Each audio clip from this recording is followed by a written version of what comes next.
You are watching my favorite YouTube channel. There was a question that I proposed shortly ago. It's here on Twitter. I asked, what if the next Black Panther volume won't be about T'Challa? Would you collect it? To be clear, I'm asking about a present day Marvel series that has Shuri or Tosin or another wearing the mantle. I wasn't talking about something in the history like a Bashinga series, Nahanda series, Brenda, Felicia, Linda, Letitia, anyone else, just not T'Challa, and it's happening in the present.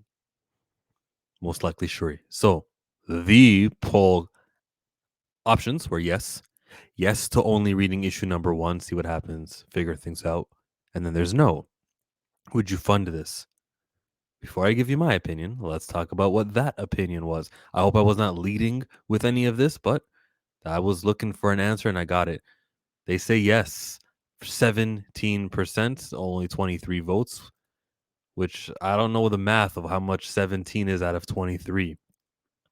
Maybe 3 people? Let me think that through. It's about 3 people, yeah. There's one guy who said yes, and then everyone else said no. They would not be reading a T'Challa-less Black Panther series.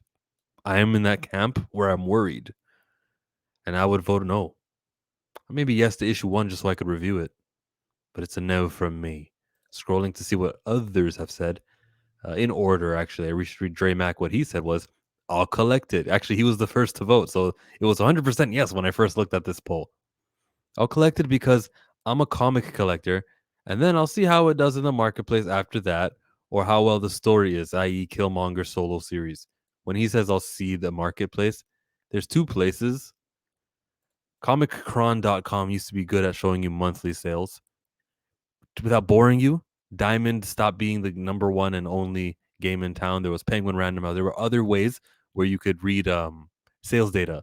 And so it just became impossible to really figure out on that website about where everything sold because it's not coming from one place. If you look at Diamond sales data, you could decipher things. Now it's not that way. There's another one called ICV2. And if you go to the website ICV2, they'll show you the top 50. They have like an algorithm aggregate. They have a way of getting data from stores, enough stores where they can like piece together, okay, well, these are the top 50 comics.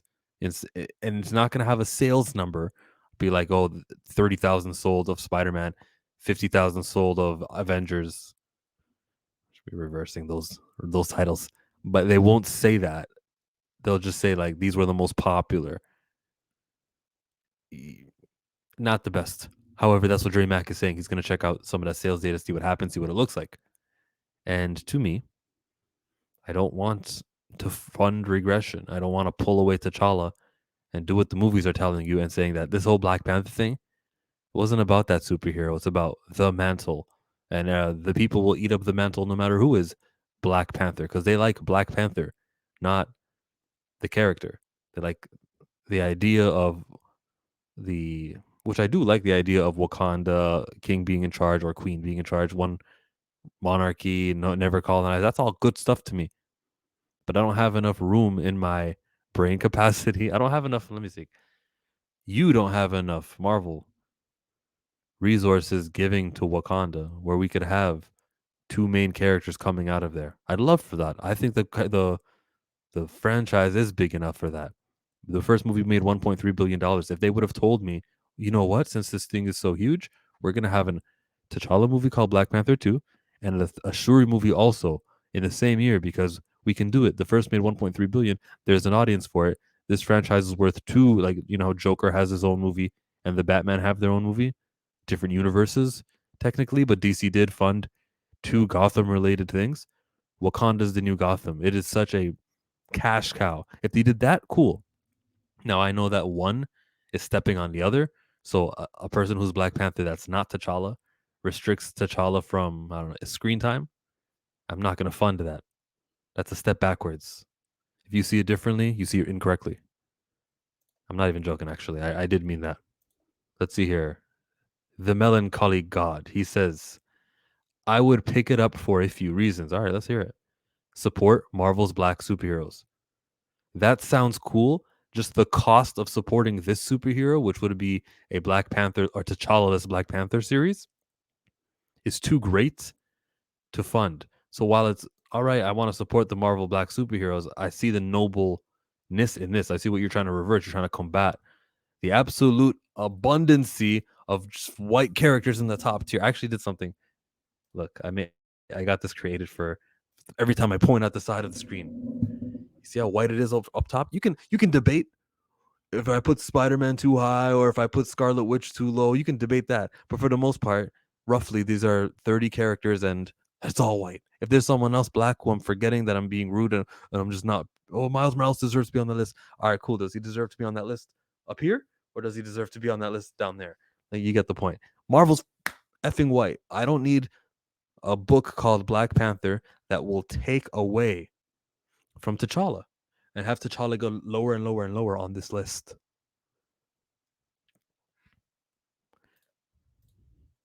See if it's actually decent. So the quality of the story matters to the melancholy god. Why am I calling the man that? There's only one god, sir. Uh, if it's actually decent, doesn't really affect me. Don't care.